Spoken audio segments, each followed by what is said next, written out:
Good morning from very early start here at the EOS from Daun in Germany. Round 3 of the 2023 series, which of course started in 2022, but now we're 2023. So there is a massive turnout for this off-road event. Drivers literally from all over the world. And we've come to have a look at the track. The track laid by Race Stars Poland looks absolutely fantastic, I have to say. It looks just like the drawings.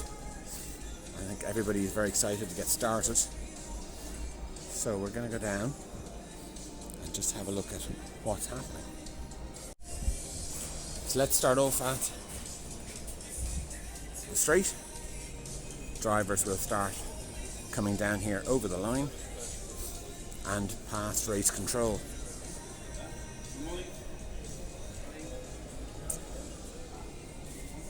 So first corner, it's a double apex, sort of. It won't be treated as a double apex with the 3 bot dots on the inside, which surely will throw a couple of cars into the fence if you're too eager. And around a long arc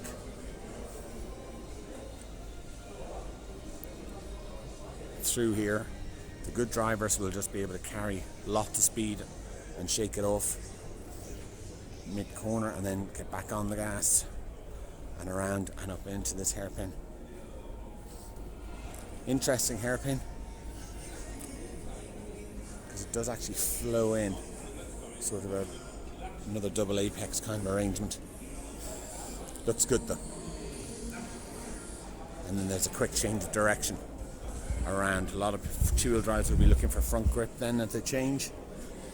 Those stagger ribs working hard.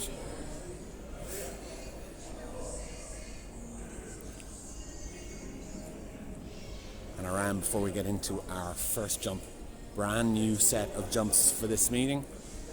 Is everybody excited? Nobody really knows how they're going to work out, but they look great. So we'll be turning in here, looking for the line through, which there's plenty of, so I don't see an issue. Let Scotty make his announcement. Okay, so after Scotty's message, we can pick up the track walk again. So we'll be landing here off this jump. Can see from a photographer's point of view, there's going to be some great shots off that jump. And then we're going to arc around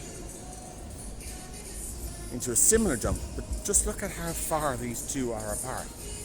The amount of speed that's going to be required down off this first jump, placing the car correctly, getting this corner just right, so not only do you carry enough speed to get the down ramp, but you don't carry too much speed or too far offline that you end up out in the fence. So this is going to be interesting, and I can see some whips coming into this. I can see the braver drivers coming down, running a little bit wide, trying to keep it in, but the speed pushing them out, and then a whip just allowing the car to come back in as it lands. So that's going to be interesting. It's something we haven't had here before. We have had jumps up here at this end of the track before, but nothing requiring that much speed. So really, really interesting. So after the down ramp, this long open hairpin, that'll be forgiving for the various standards of drivers landing in here. You won't have to be pinpoint accurate into a really tight hairpin, so it's a little bit broad, which is a clever thing to do.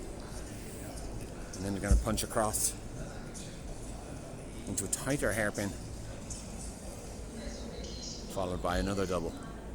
This double looks a little bit easier. Obviously you're going to have to try and hit it on the line where the shortest distance is, but most of the drivers here will be able to do that, I think. So now it's down the landing. Now right turn Plenty of space here to operate, especially if you follow the line of here. Everybody should be hitting this up the middle, and it's going to be a hell of a jump.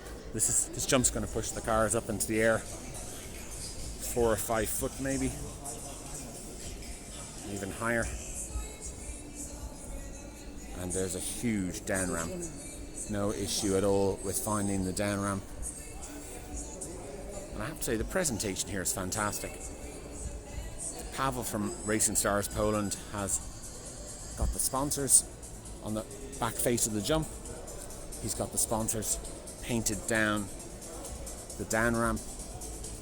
Lovely, lovely touches.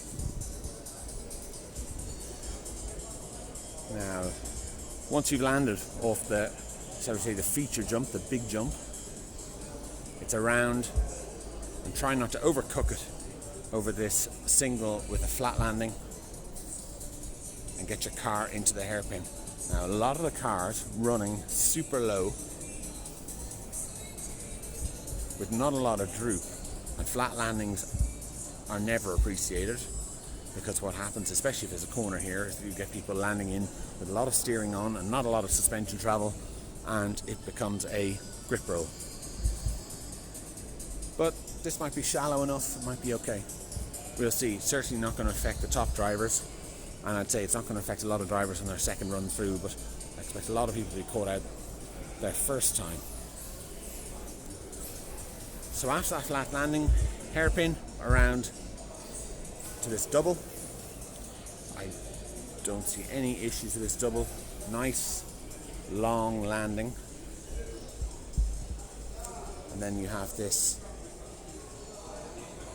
90-degree tabletop that's quite narrow. And look at this. Oh, this is going to cause some problems.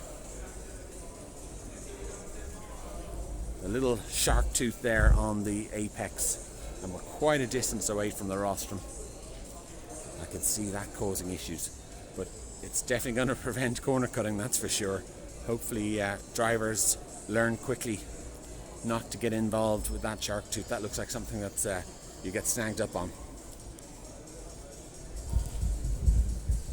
So without that presenting too many issues, it's back down. Now look at this. We have a keyhole before coming onto the straight. And everybody wants to get down that straight really, really quickly.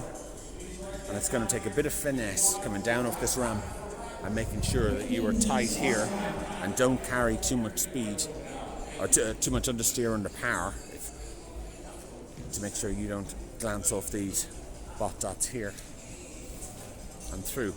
Don't think it's too big an issue for anyone. Don't think it presents any real problems. But again, it's not as easy as just a big sweeping corner onto the straight. It's just another feature. And then we're back onto the straight. And that is a lap complete. They've done a super job here. The collaboration with Race Stars Poland, clearly a jump forward for the EOS. This just looks absolutely fantastic. The words in the pits are that everybody is absolutely delighted with how the track looks. We haven't seen a car on it yet, but it certainly looks like it's going to drive really, really well. So that's our track walk and our opinion. Hopefully you agree with us, or if you don't, stick it in the comments below. Just to remind you that we are supported by several sponsors. Schumacher, obviously the manufacturers of the Cat and the Cougar, and we still have associations with Model Tune and RC Octane, both online for all your racing bits and bobs that you might need. Both two very successful model shops, so check them out. They do mail order all over Europe. Okay guys, well, keep your eye on the channel.